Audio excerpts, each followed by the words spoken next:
Hello everyone, welcome to FOC classes. Students, आज की video में हम आईसीटी स्किल्स के लिए इंपॉर्टेंट टॉपिक्स कवर करने वाले हैं क्लास 12 एम्प्लॉयबिलिटी स्किल्स के लिए। इससे पहले हमने फर्स्ट 2 चैप्टर्स ऑलरेडी कंप्लीट कर लिए हैं। डिस्क्रिप्शन में लिंक गिवन है, आप चेक कर सकते हैं। सबसे पहले आईसीटी स्किल्स, बहुत सारे स्टूडेंट्स कंफ्यूज्ड होते हैं कि ये आईसीटी का क्या मतलब है, क्या ये आईसीटी और आईटी एक ही है। यहाँ पर आईटी मतलब है इंफॉर्मेशन टेक्नोलॉजी, बट आईसीटी मतलब है information and communication technology. Okay, in case अगर आपसे फुल फॉर्म पूछी जाती है तो आपको पता होनी चाहिए। ओके, हम आईसीटी स्किल्स क्यों सीख रहे हैं, क्योंकि हमें पता है कि आजकल हर चीज़ डिजिटल है।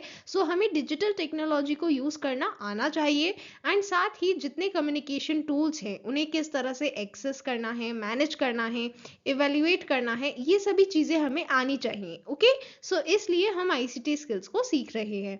तो यहाँ पर हम दो चीज़ों की बात करने वाले हैं। सबसे पहला है स्प्रेडशीट और फिर presentation. Okay,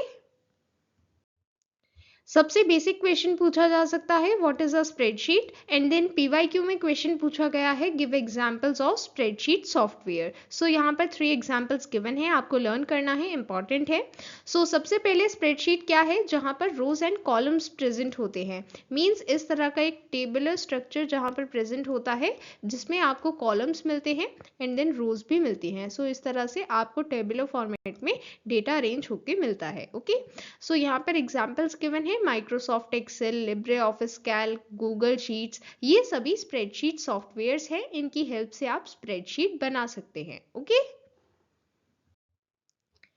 components of Calc worksheet. यहाँ पर हम बात करने वाले हैं वर्कशीट में कौन कौन से कंपोनेंट्स प्रेजेंट होते हैं। तो देखिए, सबसे टॉप पर है टाइटल बार। ये क्या क्या है एंड इनमें आपको एग्जामिनेशन पॉइंट ऑफ व्यू से क्या क्या लर्न करना है, वो सभी चीजें अभी हम डिस्कस करेंगे। फिलहाल हम ये देख लेते हैं कि कौन से कंपोनेंट को क्या कहते हैं। ठीक है, तो सबसे ऊपर टाइटल बार है, फिर ये नेक्स्ट मेन्यू बार है, देन फिर स्टैंडर्ड बार है, इसके बाद फॉर्मेटिंग बार है। ओके, इसके बाद आप देख सकते हैं, लेफ्ट साइड से शुरू करेंगे तो सबसे पहले है नेम बॉक्स, इसके बाद ये है फॉर्मूला बार। ओके, इसके बाद आप देख सकते हैं ये सभी क्या है, ये सभी है column headings, A B C D E F.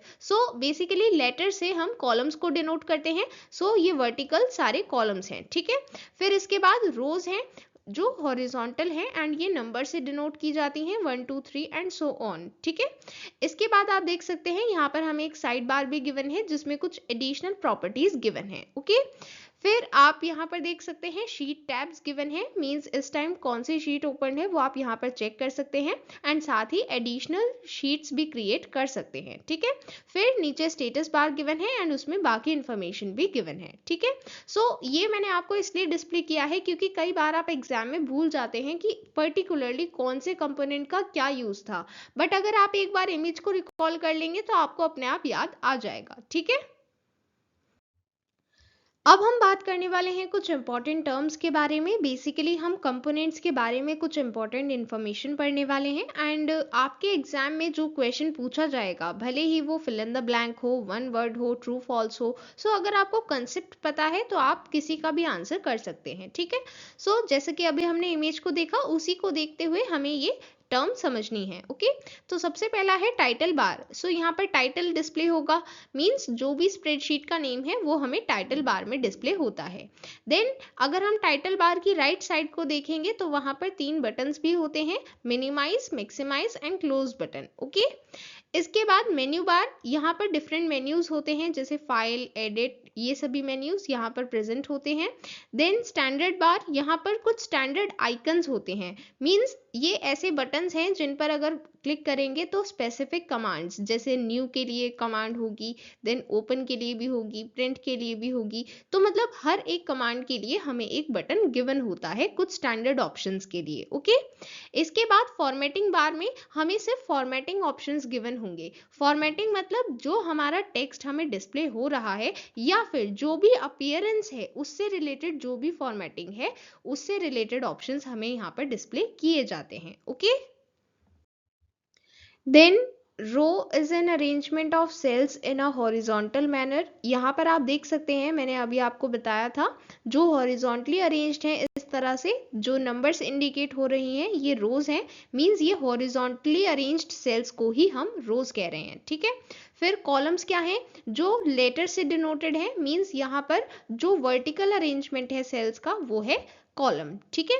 सो अगर हम बात करें कि सेल क्या है, सो सेल एक रेक्टेंगल शेप्ड बॉक्स है जहां पर रो एंड कॉलम मीट करते हैं। सो कोई भी रो किसी कॉलम से मीट कर रही है तो वहां पर वो एक सेल बनाती है, ठीक है। सो ये सभी हमें सेल्स दिख रहे हैं बिकॉज यहाँ पर रो एंड कॉलम मीट कर रहे हैं, ठीक है, मिल रहे हैं। देन सेल एड्रेस क्या होता है, सेल एड्रेस मतलब हमें ये बताना है कि उस सेल का क्या एड्रेस है। तो सेल का एड्रेस किस तरह से बताया जाएगा, सबसे पहले हम वहां पर लिखेंगे कॉलम लेटर और फिर उसके बाद रो नंबर, ठीक है। सो आपको किसी भी सेल का एड्रेस बताना है तो सबसे पहले आप कॉलम लेटर लिखेंगे और फिर आप उसका रो नंबर लिखेंगे, ठीक है, वो हो जाएगा उसका cell address, okay. Then the selected cell is called active cell. Active cell का मतलब है जिसे हमने इस टाइम सेलेक्ट किया हुआ है एंड ये एक थिक बॉर्डर से हाईलाइटेड होता है एंड जो भी हम टाइप करते हैं वो इसी में एंटर होता है, ठीक है। Then range of cells means block of adjacent cells, means जो एक साथ सेलेक्ट करते हैं सेल्स उन्हें हम कहते हैं रेंज ऑफ सेल्स, ठीक है। Then worksheet is a collection of cells in the form of a grid, means जो अभी हमें दिख रहा था स्क्रीन पर, हमने वो क्या देखा था, हमने वो देखा था कैल्क वर्कशीट, मींस हमें बहुत सारे सेल्स एक साथ एक ग्रिड की फॉर्म में दिख रहे थे, तो वो थी एक वर्कशीट। जब बहुत सारी वर्कशीट्स को एक साथ मिला दें तब वो बनती है एक वर्कबुक, ठीक है। सो बेसिकली वर्कबुक एक ऐसी स्प्रेडशीट है जिसमें एक या एक से ज्यादा वर्कशीट्स होती हैं, ओके। सो अगर हम कोई भी वर्कबुक बनाते हैं, मींस कोई भी स्प्रेडशीट सॉफ्टवेयर में एक फाइल बनाई है तो उसमें बाय डिफॉल्ट 3 वर्कशीट्स होंगी, sheet 1, sheet 2 and sheet 3, okay. Then formula bar, ये वो एरिया है जहां पर हम फॉर्मूला एंटर करते हैं या फिर जो भी हमें डेटा एंड फॉर्मूला एंटर करना है वो हम डायरेक्टली फॉर्मूला बार में या फिर जो एक्टिव सेल है वहां पर एंटर कर सकते हैं। एक्टिव सेल में एंटर किया है तो वो फॉर्मूला बार में डिस्प्ले होगा और अगर फॉर्मूला बार में एंटर किया है तो वो हमें एक्टिव सेल में डिस्प्ले होता है, ओके। देन नेम बॉक्स, यहाँ पर हमें selected cell means active cell का एड्रेस डिस्प्ले होता है, okay. Then next topic saving the spreadsheet. यहाँ पर आपसे प्रीवियस ईयर क्वेश्चंस पूछे गए हैं, what are the steps to save spreadsheet, so important topic है। सो सबसे पहले फाइल मेन्यू में जाकर सेव ऑप्शन को सेलेक्ट करेंगे। अगर आप स्प्रेडशीट को फर्स्ट टाइम के लिए सेव कर रहे हैं तो save as dialog box open होगा। यहाँ पर सबसे पहले फाइल नेम एंटर करना है, इसके बाद आपको लोकेशन चूज करनी है जहां पर उस फाइल को सेव करना है एंड देन फाइल एक्सटेंशन क्या होती है ये क्वेश्चन भी पूछा गया है, तो फाइल एक्सटेंशन होती है .ods, okay. Then next saving the spreadsheet in PDF format. अगर आपको स्प्रेडशीट को पीडीएफ फॉर्मेट में सेव करना है, इसके लिए क्या स्टेप्स होते हैं ये भी पीवाईक्यू का पार्ट है, इंपॉर्टेंट है। सो सबसे पहले यहाँ पर पीडीएफ की फुल फॉर्म भी इंपॉर्टेंट है, ये भी एग्जाम में पूछी जा सकती है। So PDF means portable document format, okay. So ये हम तब सेव करते हैं जब हम चाहते हैं कि रेसिपिएंट मींस जिसको वो फाइल मिल रही है, जो उसे ओपन कर रहा है, वो उसको मॉडिफाई ना कर पाए, तब हम इसको एज अ पीडीएफ सेव कर सकते हैं, ओके। सो यहाँ पर हमें सिंपली क्या करना है, हमें स्टैंडर्ड बार पर ये अवेलेबल है होता है आइकन, हमें इसे सेलेक्ट करना है, एक्सपोर्ट डायरेक्टली एज पीडीएफ, ये आइकन अवेलेबल होता है एंड इसकी हेल्प से सबसे पहले एक एक्सपोर्ट डायलॉग बॉक्स खुलेगा। उसके बाद हमें सबसे पहले लोकेशन सेलेक्ट करनी है जहां पर हमें फाइल को सेव करना है, फिर हम फाइल का नेम एंटर करेंगे और फिर ओके बटन पर क्लिक कर देंगे। तो जो हमने स्प्रेडशीट बनाई है ये उस स्प्रेडशीट को कन्वर्ट कर देता है एक पीडीएफ में एंड उसे पीडीएफ फॉर्मेट में सेव कर देता है, okay. Then next printing the spreadsheet, यहां से भी पीवाईक्यू पूछा गया है, सो आपसे पूछा जा सकता है what are the steps to print spreadsheet. तो सबसे पहले फाइल मेन्यू में जाएंगे, प्रिंट ऑप्शन को सेलेक्ट करेंगे, इसके बाद प्रिंट डायलॉग बॉक्स ओपन होगा। यहाँ पर आपको अलग अलग ऑप्शंस में जो भी आपको रिक्वायर्ड है वही ऑप्शन सेलेक्ट करना है, जैसे प्रिंटर सेलेक्ट करना है, फिर आपको कौन से पेज नंबर प्रिंट करने हैं, कितनी नंबर ऑफ कॉपीज चाहिए, ये सभी ऑप्शंस आप वहां पर एंटर करेंगे और फिर प्रिंट बटन पर क्लिक करेंगे, ओके। देन कुछ शॉर्टकट कीज गिवन है, ये इंपॉर्टेंट है, एग्जाम में पूछी गई हैं एंड आगे भी पूछी जा सकती हैं। तो सबसे पहला है क्रिएट अ न्यू वर्कबुक, इसके लिए होता है Ctrl+N। Then save a workbook, Ctrl+S। Then open a workbook, Ctrl+O। Then cut copy paste, इससे रिलेटेड भी क्वेश्चन पूछा जा सकता है। सो कॉपी के लिए हम यूज करते हैं Ctrl+C। देन कट के लिए यूज करते हैं Ctrl+X। देन पेस्ट के लिए यूज करते हैं Ctrl+V।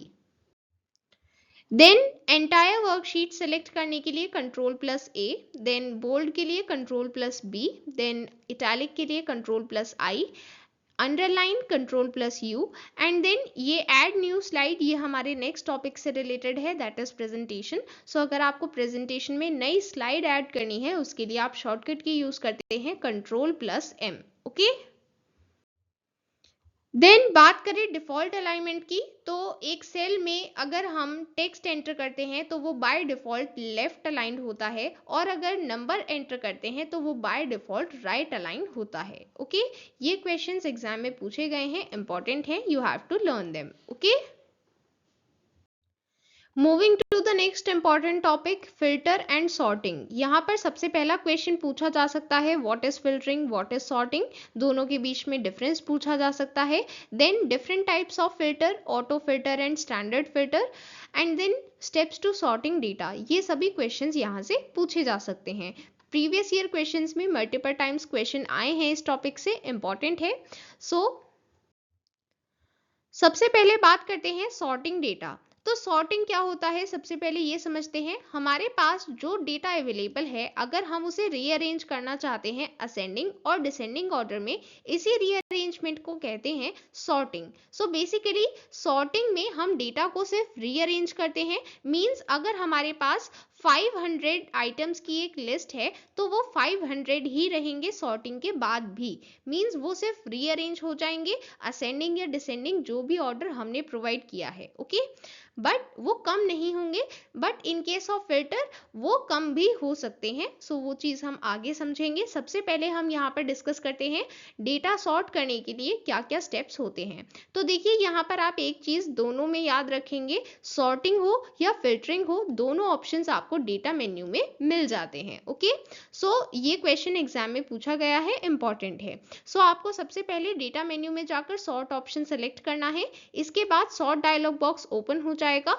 आपको यहाँ पर ऑप्शन सेलेक्ट करना है, जो भी आपको कॉलम्स जिन पर सॉर्टिंग अप्लाई करनी है आपको वही ऑप्शन सेलेक्ट करने हैं। ओके, और फिर असेंडिंग डिसेंडिंग क्या सॉर्ट करना है वो भी आप यहाँ पर सेलेक्ट कर सकते हैं। Okay, then next topic is filtering data. यहाँ पर हम डेटा को फिल्टर करते हैं जो क्राइटेरिया या कंडीशन स्पेसिफाई होती है उसके बेसिस पर।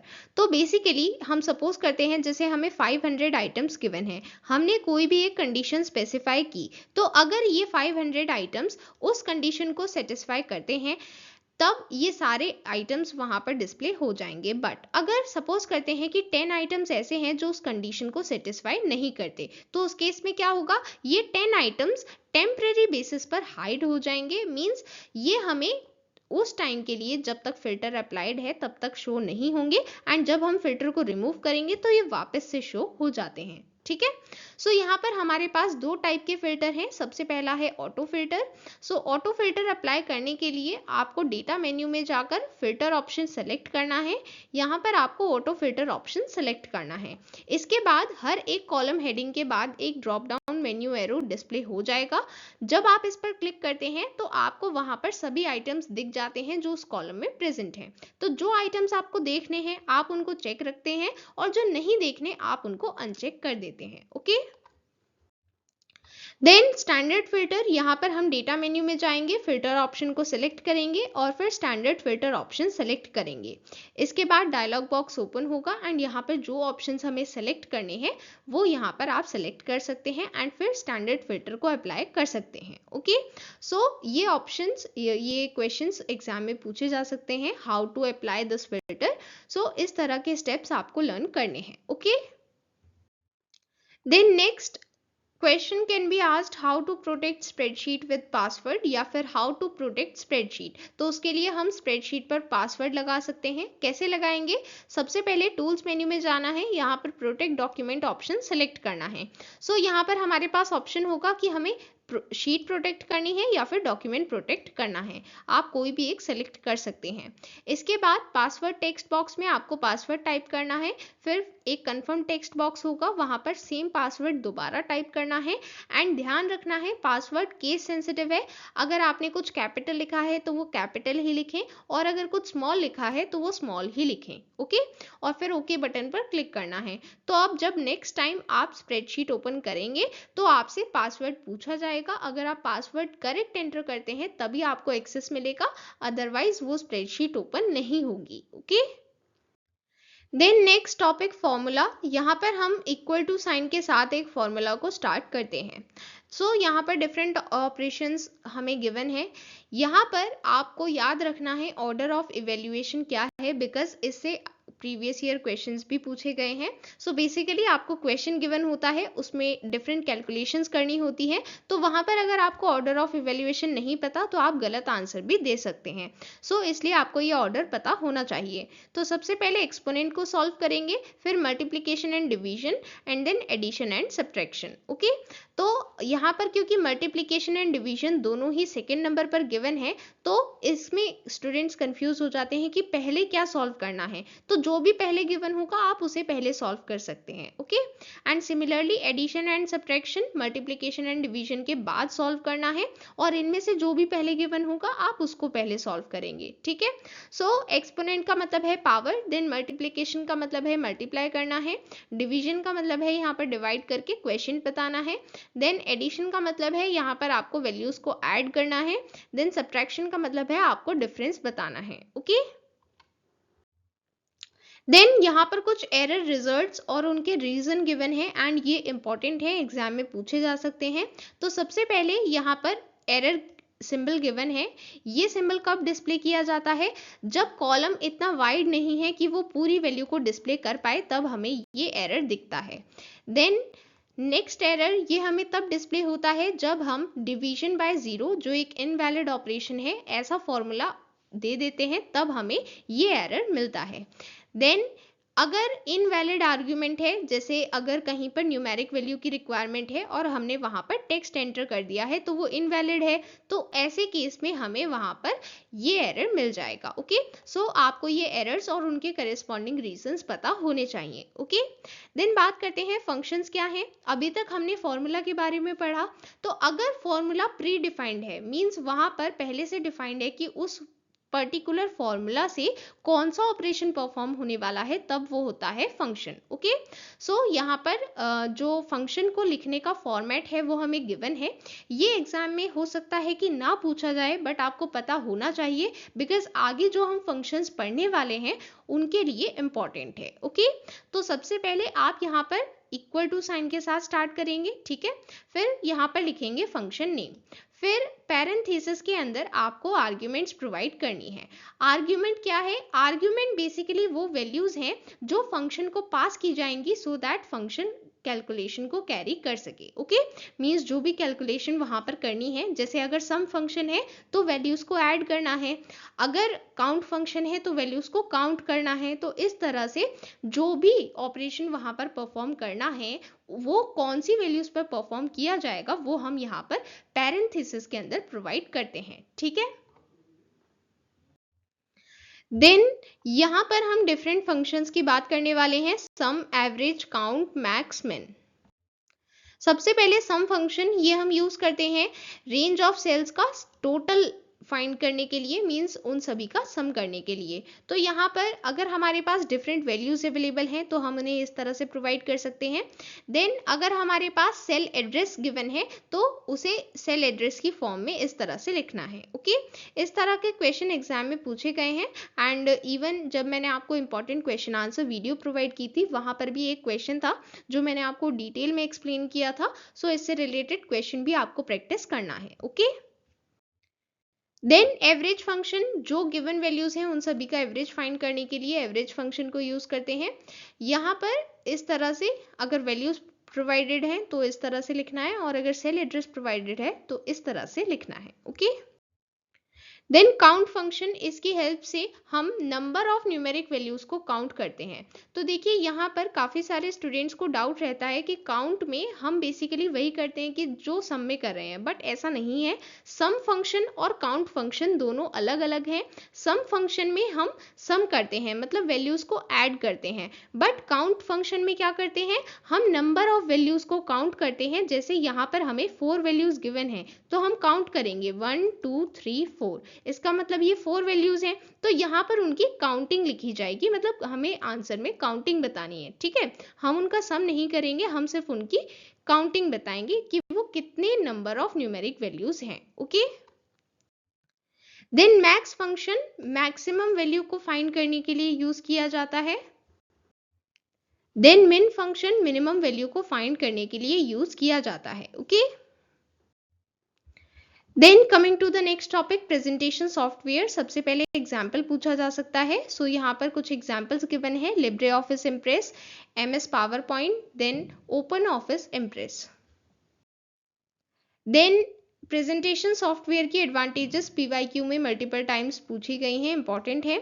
सबसे पहला है they have features like images, videos, animation and music. ये सभी फीचर्स हम ऐड कर सकते हैं एक प्रेजेंटेशन में। देन कोई भी चेंज करना है तो वो इजी रहता है। देन अगर हमारे पास लार्जर ऑडियंस है तो हम उन्हें वो प्रेजेंटेशन डिजिटली स्क्रीन पर प्रोजेक्ट करके शो कर सकते हैं।